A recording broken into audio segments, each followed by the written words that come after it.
in general, I try to not eat pizza after a show because it's easy to eat pizza after a show, or too easy. So New Haven is one of those places where I make an exception to that effort, and I just completely give into it. So it would be unfair of me to say that that I'm a pizza expert and I try pizza all over, because I try to resist it, but I just know better in New Haven.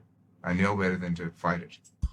Well, we've had many, many celebrities here over the years.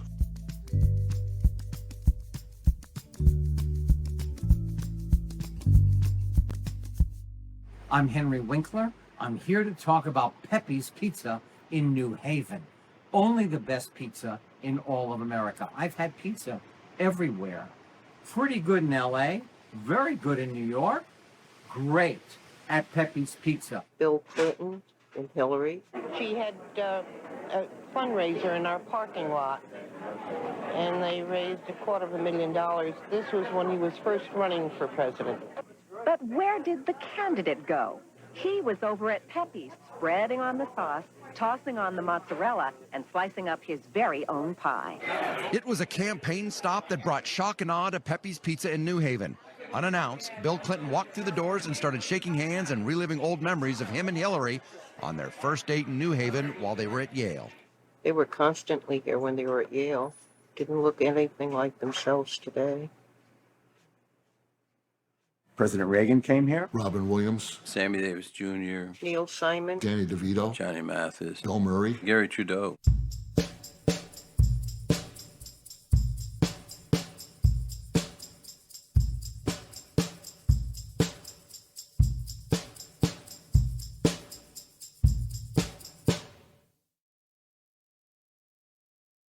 of course, Sinatra. Well, everybody knows about him.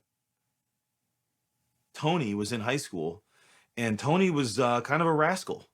He would go play hooky from school, and one day found himself going down to Hoboken, New Jersey to, have a good time, maybe go to visit family or do whatever. And while playing on the street, he met up with a guy named Frank Sinatra, who was a budding musician. When Frank had his first show in New Haven, it was a show at the Gough Street Armory. There were so many places around New Haven that had big bands come in and out. It was in 1941 in March, and they literally flew in that evening from Providence, Rhode Island into New Haven. It was the Tommy Dorsey Band, the Pied Pipers, including Frank Sinatra, and they were hungry. It was like 12:30, 1:30 in the morning. They asked Tony, "Hey, is your brother's restaurant open?" So he calls his brother and says, keep the ovens going. I want to bring the band over. They showed up a little bit later and ate all night. I guess the story is that when Frank went up to pay, Filomena Consiglio, Tony and Sally's mom, she said, "Well, we got this." And the quote is, "We love you guys. We don't want you to pay."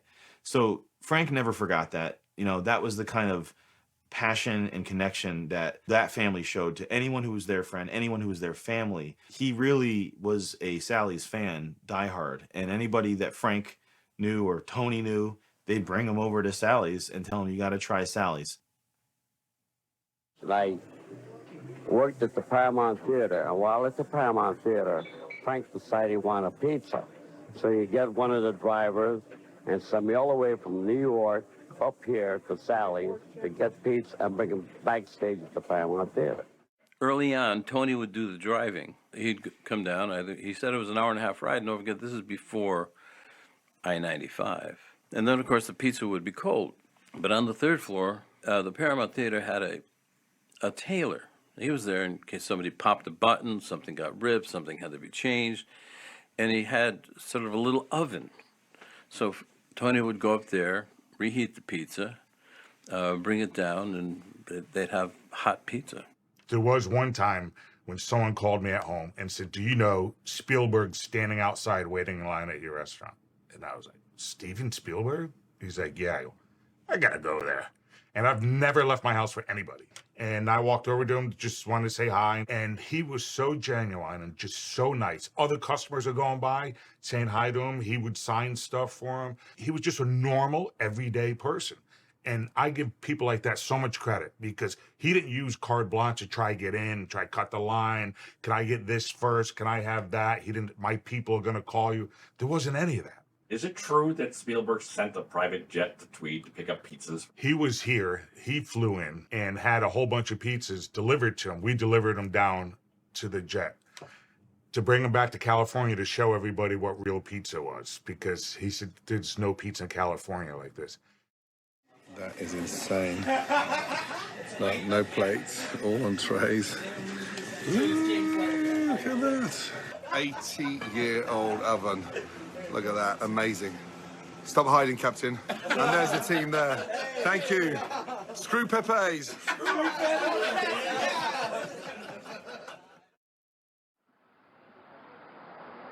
Well, the New Haven Coliseum opened, and I met Ricky Consiglio in 1977. And I started to order pizzas backstage for all our concerts.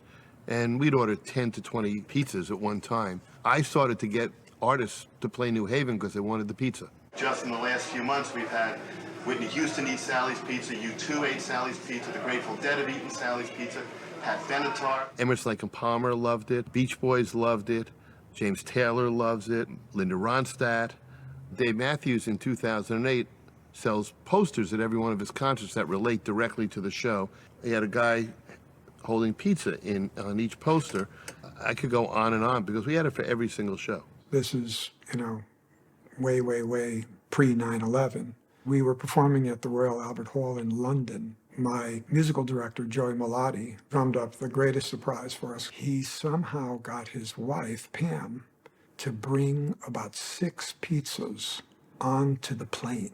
She brought a half a dozen Sally's pizzas from JFK to London and came backstage, and they were waiting for us.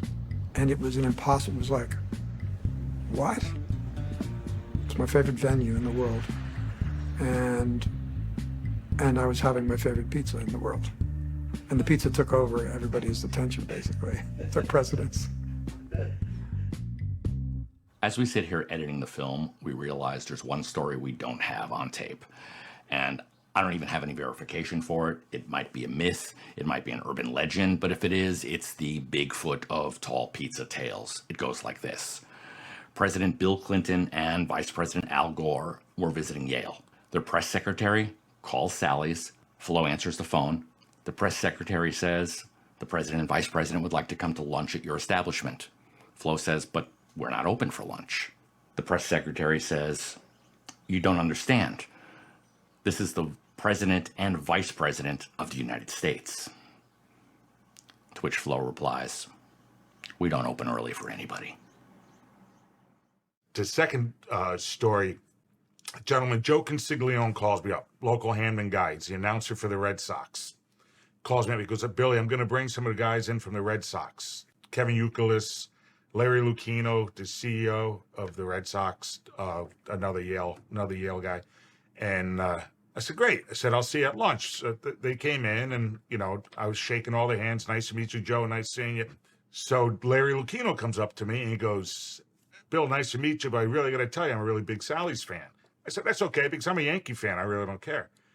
So we got a little giggle off of that. And he sits down and eats. And then after they're done eating, I'm leaving. I'm going to go eat lunch next door at the bar.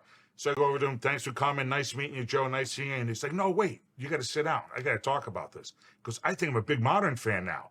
I said, oh, yeah, I think I'm a Red Sox fan now. And that was in 2004. And that's when they broke the curse. And that's when they won the World Series that year. And they invited me up for the parade to bring them. Allegiance from Sally's to Modern is what broke the curse of the Bambino and made them. I did. I take full credit for it.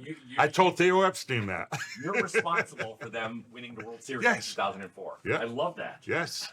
The Boston Red Sox are world champions. That is the power of this holy trinity. A power fueled by love, family, charred crust, a cheese called moots, and ovens that are going on 100 years old. That is the power of a Beats.